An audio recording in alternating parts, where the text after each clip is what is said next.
Meu nome é Cida. Até hoje, eu sempre andei de bicicleta para todo lado, mas arranjei um estágio muito longe de casa. E o transporte público da minha cidade não é lá essas coisas, então fui obrigada a comprar o carro mesmo. Gastei um dinheirão e ainda vou ter de pagar seguro, mecânico, IPVA, estacionamento e flanelinha. E para completar, eu ainda preciso decidir que combustível eu vou colocar. O álcool é mais barato, mas eu ouvi dizer que rende menos. A gasolina rende mais, mas parece que polui mais também. Qual dos dois será melhor? Bem, Cida, acho que eu posso ajudar. Pera lá, eu conheço o senhor. Seu Augusto, meu professor de química do colégio. Há quanto tempo? Oi, Cida. Agora eu trabalho em uma ONG que cuida de questões ambientais. Então fico o dia inteiro pensando em como podemos poluir menos o nosso planeta. Veja, a gasolina é uma mistura de elementos químicos conhecido como hidrocarbonetos, mas o composto predominante é o C8H18. A queima completa da gasolina acontece quando esse C8H18 reage com o oxigênio, resultando em gás carbônico e água. Desculpe, professor, mas existe uma coisa estranha na fórmula. Será que não está faltando alguma coisa? Veja só. De um lado tem 18 átomos de hidrogênio e do outro só 2. Para onde foram os outros hidrogênios? O que está faltando é a gente balancear essa equação. Para fazer isso, a gente vai precisar usar uma ferramenta da matemática que se chama Sistema de Equações Lineares. Presta atenção, vamos chamar as quantidades de cada molécula na nossa fórmula de X, Y, W e Z. Então, nós precisamos de X moléculas de C8H18 mais Y moléculas de oxigênio para termos como resultado W moléculas de gás carbônico e Z moléculas de água. Todos esses números, X, Y, W e Z, precisam ser inteiros, né, professor? Afinal de contas, não existe meia molécula de água ou 1/3 de molécula de gás carbônico. Exatamente. Uma molécula não pode ser fracionada, mas uma quantidade que estejamos usando como referência para balancear uma equação pode. Entendi. Meia molécula de oxigênio não faz sentido, mas meio quilo de moléculas de oxigênio faz. Isso! E a escolha de usar quantidades inteiras é para facilitar a nossa compreensão das reações. Agora, para montar o sistema de equações lineares, vamos pensar átomo por átomo, começando pelos átomos de carbono. Na primeira parte da nossa fórmula, apenas o C8H18 tem carbono, e na segunda parte, apenas o gás carbônico tem carbono. Isso quer dizer que todos os átomos de carbono da gasolina, depois da queima, vão para as moléculas de gás carbônico.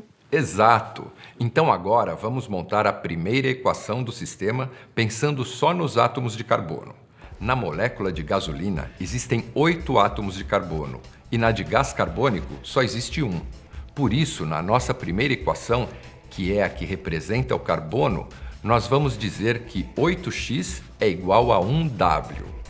E a segunda equação do nosso sistema vai representar o que acontece com o hidrogênio. Essa deixa comigo. São 18 átomos de hidrogênio de um lado e do outro só 2. Por isso a gente escreve que 18x é igual a 2z. Ou, para simplificar, 9x é igual a z. Isso mesmo. E para terminar, a última equação vai representar o que acontece com o oxigênio. De um lado, o oxigênio está todo nas moléculas de O2. Do outro, ele vai para o gás carbônico e para a água. Por isso, a nossa última equação vai ficar assim: 2y é igual a 2w mais z. Agora nós já temos as 3 equações do nosso sistema, não é? Exatamente. 8x é igual a w, 9x é igual a z e 2y é igual a 2w mais z. E para começar a resolver esse sistema, a gente tem de substituir alguns valores. As duas primeiras equações mostram o w e o z. A gente joga esses valores na última equação e ela vai ficar assim.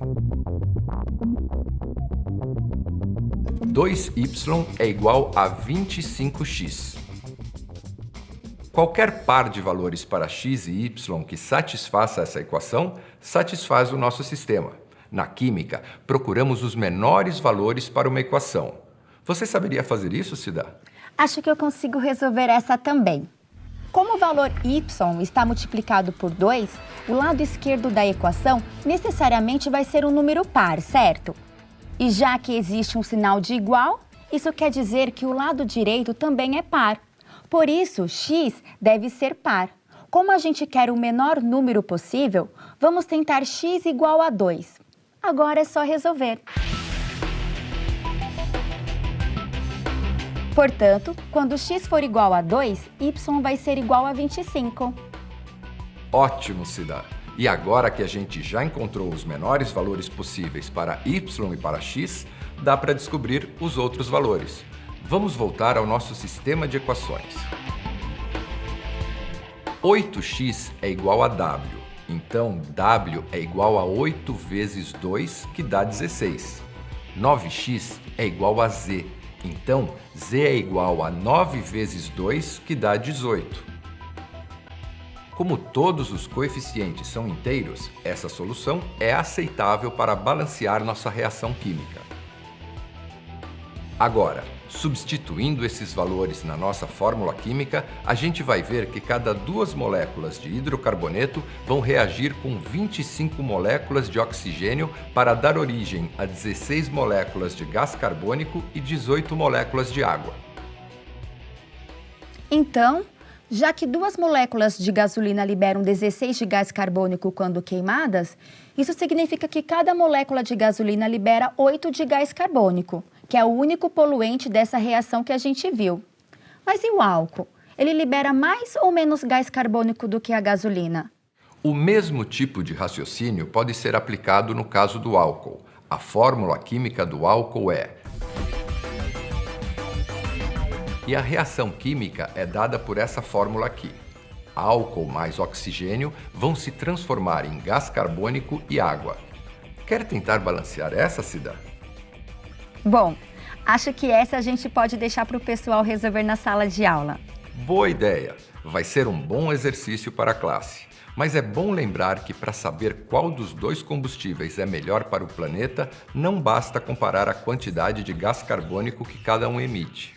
A gente tem de levar em conta vários outros fatores, como o rendimento de cada um, a forma como eles são produzidos e até os benefícios econômicos e sociais que eles podem trazer para o país. Bem, então muito obrigada, professor, e até a próxima!